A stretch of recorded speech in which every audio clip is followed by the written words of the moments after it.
제 5장.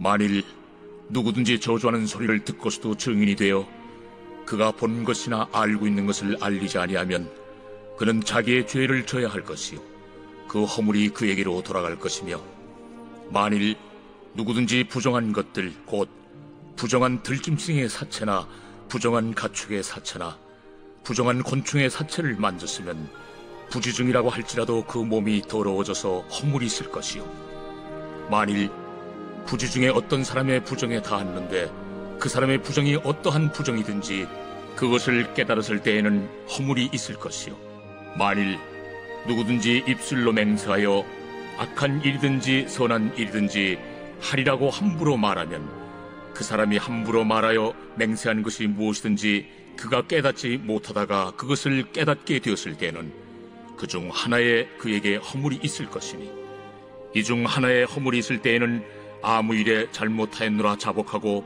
그 잘못으로 말미암아 여호와께 속죄제를 드리되 양떼 암컷 어린 양이나 염소를 끌어다가 속죄제를 드릴 것이요, 제사장은 그의 허물을 위하여 속죄할지니라. 만일 그의 힘이 어린 양을 바치는 데에 미치지 못하면 그가 지은 죄를 속죄하기 위하여 산비둘기 2마리나 집비둘기 새끼 2마리를 여호와께로 가져가되 하나는 속죄제물을 삼고 하나는 번제물을 삼아 제사장에게로 가져갈 것이요, 제사장은 그 속죄제물을 먼저 드리되 그 머리를 목에서 비틀어 끊고 몸은 아주 쪼개지 말며 그 속죄제물의 피를 제단 곁에 뿌리고 그 남은 피는 제단 밑에 흘릴지니 이는 속죄제요. 그 다음 것은 규례대로 번제를 드릴지니 제사장이 그의 잘못을 위하여 속죄한즉 그가 사함을 받으리라. 만일 그의 손이 산비둘기 2마리나 집비둘기 2마리에도 미치지 못하면 그의 범죄로 말미암아 고운 가루 10분의 1 에바를 예물로 가져다가 속죄제물로 드리되 이는 속죄제인즉 그 위에 기름을 붓지 말며 유향을 놓지 말고 그것을 제사장에게로 가져갈 것이요, 제사장은 그것을 기념물로 한 움큼을 가져다가 제단이 여호와의 화제물 위에서 불사를 지니 이는 속죄제라. 제사장이 그가 이 중에서 하나를 범하여 얻은 허물을 위하여 속죄한즉 그가 사함을 받으리라. 그 나머지는 소제물같이 제사장에게 돌릴지니라. 사랑하는 크리스가족 여러분, 좋은 아침입니다. 5월 6일 매일 말씀 나누도록 하겠습니다. 오늘 본문도 그저께와 어제 말씀에 이어서 계속해서 그 속죄제에 대해서 말씀하고 있습니다. 지난 이틀에 걸쳐서 나눴던 말씀은 각 대상에 따라 드려야 하는 그 속죄제에 대한 것이었습니다. 그래서 제사장, 온회중, 족장, 평민의 한 사람, 이렇게 4개의 부류로 나눠서 각 대상이 여호와의 계명을 범하였을 경우엔 어떻게 속죄제를 드려야 하는지에 대해서 말씀하셨습니다. 우리가 레위기 4장을 통해서 나눴던 속죄제는 각 대상이 부지 중에 여호와의 계명을 범하였을지라도 또 그것이 아무리 사소한 것일지라도 속죄제를 통해서 대속받아야 함을 이야기했었다면, 오늘 본문을 통해 나누게 될 속죄제는 이것이 죄인가 싶은 것들도 또 속죄제를 통해 대속을 받아야 함을 이야기합니다. 총 4가지의 경우를 이야기하고 있는데요. 그 첫 번째는 1절에 있습니다. 1절 말씀 함께 보도록 하겠습니다. 만일 누구든지 저주하는 소리를 듣고서도 증인이 되어 그가 본 것이나 알고 있는 것을 알리지 아니하면 그는 자기의 죄를 져야 할 것이요 그 허물이 그에게로 돌아갈 것이며. 누군가가 저주하는 소리를 듣고서도 그것에 대해 증인이 되어 그가 본 것이나 알고 있는 것을 알리지 않으면 그 죄의 허물이 그 증인에게 돌아간다는 것입니다. 여기서 저주하는 소리가 무슨 뜻인가 하면, 어떠한 일에 대해서 증거할 때 그 증거가 거짓으로 드러나면 스스로에게 저주가 임할 것이다 라는 말을 의미합니다. 그러한 말을 듣고서도 증인으로서 진실된 증언을 하지 않는다면 그 죄에 대한 허물이 그 증인에게 돌아간다는 것입니다. 두 번째는 2절에 있습니다. 만일 누구든지 부정한 것들, 곧 부정한 들짐승의 사체나 부정한 가축의 사체나 부정한 곤충의 사체를 만졌으면 부지중이라고 할지라도 그 몸이 더러워져서 허물이 있을 것이요. 네, 이것은 우리가 익히 잘 알고 있는 내용입니다. 누구든지 부정한 것, 즉 부정한 들짐승의 사체, 부정한 가축의 사체, 부정한 곤충의 사체를 만졌을 경우 부지중이라고 할지라도 그 몸이 더러워져서 허물이 있다는 것입니다. 세 번째는 3절에 있습니다.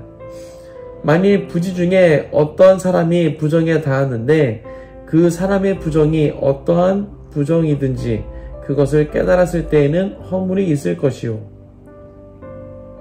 어떤 사람이 자신도 모르는 사이에 다른 사람의 부정에 접촉이 됐을 경우 그 접촉된 사실을 모를 경우에 상관없지만 접촉된 사실을 알게 되면 허물이 있게 된다는 것입니다.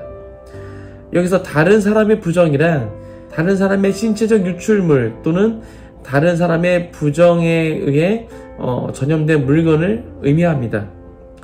네, 이러한 것에 접촉되었을 때 접촉된 사실을 알게 된 경우 허물이 있다는 것이죠. 네 번째는 4절에 있습니다. 만일 누구든지 입술을 맹세하여 악한 일이든지 선한 일이든지 하리라고 함부로 말하면 그 사람이 함부로 말하여 맹세한 것이 무엇이든지 그가 깨닫지 못하다가 그것을 깨닫게 되었을 때에는 그 중 하나에 그에게 허물이 있을 것이니 누구든지 입술로 맹세할 경우 그것이 악한 일이든지 선한 일이든지 맹세를 해놓고 잊어버렸다가 나중에 자신이 맹세하였다는 것을 깨달을 경우 허물이 있다는 것입니다.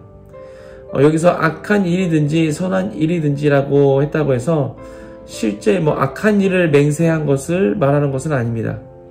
이것은 모든 종류의 맹세를 포함한다는 것을 표현하고 있는 것이죠. 그러니까 어떠한 맹세건 간에 맹세를 해놓고 행하지 않고 잊고 있다가 나중에 자신이 그것을 맹세했다는 사실을 알게 되면 허물이 있다는 것입니다. 네, 우리는 이것은 우리 모두가 주의해야 할 것입니다. 네, 예수님을 잘 믿는 사람들도 범하기 쉬운 실수이기 때문입니다. 네, 우리는 다른 사람과의 대화 중에 이런 말을 자주 합니다. 그래, 기도할게. 네, 기도하겠습니다. 네, 안타깝지만 대화 중에 그렇게 말해놓고 대화가 끝나고 나면 자신이 기도하겠다고 말한 것을 잊어버리는 경우가 많다는 것입니다. 기도하겠다, 중보하겠다라는 말은 신앙 공동체 안에 너무 힘이 드는 말이고 능력이 있는 말입니다. 그런데 이 말이 말로만 끝나고 행동으로 이어지지 않는다면 그것은 허물이 된다는 것입니다. 즉, 죄가 된다는 것이죠. 이것에 대해 어떤 목사님은 이렇게까지도 말씀하십니다. 모든 기도 제목에는 기도의 분량이 있고 그것이 채워져야 응답이 되는 것인데 내가 기도하겠다고 말함과 동시에 채워져야 할 기도 분량이 나에게도 할당이 된다는 것입니다. 바꿔서 말하면 내가 기도하겠다고 말해놓고 기도하지 않으면 그 기도의 분량이 채워지지 않아서 응답이 늦춰지거나 응답되지 않는다는 것입니다. 이것이 신학적으로 맞다 틀리다를 떠나서 매우 도전이 되고 또 경각심을 주는 말인 것 같습니다. 혹시 지금까지 고인은 아니더라도 이와 같은 실수를 하셨습니까? 네, 저도 과거에는 이런 실수를 많이 했었습니다. 하지만 이제는 그렇지 않습니다. 기도하겠다는 말을 관계를 위해서 하거나 예의상 하거나 또 제 체면을 위해서 하거나 이렇게 절대 가볍게 하지 않고 기도하겠다고 말했다면 말함과 동시에 기도를 하고 또 계속해서 기억하며 기도하고 있습니다. 우리 안에 동일한 은혜가 있기를 축복합니다. 자, 지금까지 나눴던 그 네 가지의 경우, 이 모든 것은 내가 직접적으로 죄를 지은 것이 아니라 나도 모르는 사이에 간접적으로 죄를 지은 것이거나 또한 타인에 의해 죄 있는 자가 되는 경우를 말합니다. 비록 내가 그 죄의 직접적인 주체가 아니더라도 허물 있게 되었으니 속죄제를 드려서 대속을 받아야 한다는 것이죠. 네, 그리고 이어지는 말씀은 속죄제 제물에 대한 말씀입니다. 어제 나눴던 말씀에서 평민 한 사람이 속죄제를 하기 위해서는 암염소나 암양을 제물로 드렸어야 했습니다. 그런데 만약 너무 가난해서 암염소나 암양을 살 돈이 없는 자가 속죄제를 드려야 하는 경우는 어떻게 해야 될까요? 네, 7절부터 13절까지의 말씀은 바로 이러한 경우에 대해 어떻게 해야 할지에 대해서 말씀해주고 있습니다.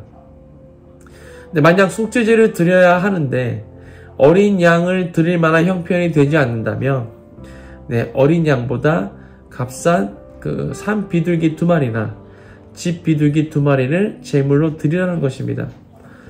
그러면 제사장은 그중 1마리의 피를 제단 곁에 뿌리고 그 남은 피는 제단 밑에 쏟습니다. 그리고 다른 1마리는 규례대로 번제로 드립니다. 이렇게 제사장이 속죄하고 나면 그 사람은 사함을 받게 되는 것이죠. 그런데 만일 속죄제를 드려야 하는데 산비둘기 2마리나 집비둘기 2마리도 살 수 없는 형편이라면, 그렇다면 고운 가루 10분의 1 에바를 예물로 가져다가 속죄제물로 드리라는 것입니다. 그러면 제사장은 그 사람이 전체를 바쳤다는 표시로 가루 한 움큼을 화제물과 함께 제단 위에서 태웁니다. 이렇게 제사장이 속죄하고 나면 그 사람은 사함을 받게 되는 것입니다. 여기서 고운 가루 10분의 1 에바라는 것은 규정된 가장 적은 양의 소제물을 말합니다. 하나님께서는 속죄제라고 하는 이 하나의 제사만 하더라도 정말 다양한 옵션을 만들어 주셨습니다. 하나님께서는 왜 이렇게 다양한 제물을 말씀해 주신 걸까요? 물론 모든 사람이 속죄제를 드릴 수 있도록 하기 위한 것이겠죠. 하지만 이것은 인간의 입장에서 바라본 이유일 것입니다. 그렇다면 이렇게 다양한 제물을 말씀해 주신 하나님의 입장에서의 이유는 무엇일까요? 그것은 모든 인간은 죄를 지을 수밖에 없다는 것을 알고 계셨기에 그 누구라도 자신의 죄를 대속받을 수 있도록 길을 열어두시기 위한 것이 아닐까 생각을 해봅니다. 전지하신 하나님께서는 모든 인간은 죄를 지을 수밖에 없는 연약한 존재라는 것을 이미 알고 계셨던 것이죠. 인간이 그러한 존재라는 것을 알고 계시면서도 세상을 갈아 뒤엎으시지 않으시고 그 누구라도 대속받을 수 있도록 길을 넓혀주신 것입니다. 이것은 복음의 문턱을 낮춰주신 것과 같은 맥락인 것이죠. 모든 인간이 죄인이기에 한 영혼도 예외가 되지 않게 하시기 위해서 복음의 문턱을 낮춰주셨습니다. 어떻게 낮춰주셨습니까? 오직 예수 그리스도를 믿음으로 구원을 얻게 하셨습니다. 복음을 듣고 그것을 믿는 데에는 그 어떤 자격이나 조건이 필요하지 않다는 것이죠. 복음을 들었다면 남녀노소, 부자, 가난한 자, 학벌이 좋은 자, 학교를 다니지 못한 자, 건강한 자, 병든 자, 그 누구라도 믿을 수 있다는 것입니다. 물론 주를 그리스도라 시인하는 것은 성령께서 역사하셔야지만 가능한 것입니다. 하지만 그건 역시 인간의 어떠한 조건이나 자격이 영향을 미치는 것은 아니라는 것이죠. 말씀을 정리합니다. 사랑하는 큰숙가족 여러분, 우리는 나의 의지와는 상관없이 죄인이 될 수도 있다는 것입니다. 내가 교통 질서를 잘 지켜도 교통사고가 날 수 있는 것처럼 내가 행한 것이 아니더라도 죄인이 될 수 있다는 것입니다. 특별히 당부드리고 싶은 것은 함께 기도하겠다라는 그 선한 마음이 나를 죄인으로 만드는 도구가 되지 않도록 해야 할 것입니다. 혹시 내가 의도하지 않았더라도 내가 직접적인 원인이 아니라고 할지라도 그것이 허물이 된다면 그것을 가지고 주님께 나아가시기 바랍니다. 하나님께서는 속죄제의 문턱을 낮춰주셨듯이 구원의 문턱을 낮춰주셨습니다. 우리가 죄 사함을 받고 구원을 받는 데 있어서 그 어떠한 자격이나 요건이 요구되지 않는다는 것입니다. 오직 예수 그리스도를 주로 시인하고 믿으면 된다는 것입니다. 그래서 복음인 것이죠. 그리고 이것이 아빠 아버지의 사랑인 것입니다. 네, 오늘도 나의 허물을 가지고 주님께 나아가서 아버지의 사랑을 누리시는 모든 큰 속가족 되시길 주님의 이름으로 축복합니다. 한번 기도하겠습니다. 하나님, 오늘 또 말씀을 통해서 속죄제에 대해서 함께 나눴습니다. 하나님, 우리가 직접적인 그런 이유가 되지 않다 할지라도, 내가 그것을 직접적으로 행하지 않았다 할지라도 우리는 죄인이 될 수 있습니다. 주님, 그 모든 것들까지도 우리가 주 앞에 가지고 나아가서 주님 앞에 그 속죄를 해야 될 줄 믿습니다. 주님, 우리가 그렇게 주님께 나아갈 수 있도록 인도해 주십시고, 또한 주님께서는 그 속죄제의 문턱을 낮춰 주셨습니다. 우리 모두가, 모든 인간은 죄인 것을, 죄를 지을 수밖에 없다는 것을 알고 계셨기 때문에 모든 사람이 대속을 받을 수 있도록 주님께서 그 문턱을 낮춰주셨습니다. 주님, 이것이 복음입니다. 주님, 우리가 구원받을 수 있는 문턱 또한 주님께서 낮춰주셨습니다. 주님, 우리가 계속해서 주 앞에 나아갈 수 있도록 인도해 주시옵소서. 우리가 어떠한 자격을 가지고 나가는 것이 아니라, 어떠한 그런 요건을 갖춰 나가는 것이 아니라, 오직 예수 그리스도를 주로 시인함으로 나아갈 수 있음을 우리가 믿습니다. 그렇게 날마다 주 앞에 나아갈 수 있도록 나의 허물을 가지고 주 앞에 나아가 그 주님의 사랑을, 하나님의 그 사랑을 경험할 수 있도록 축복하여 주옵소서. 감사합니다. 이 모든 말씀 예수님의 이름으로 기도하였습니다. 아멘.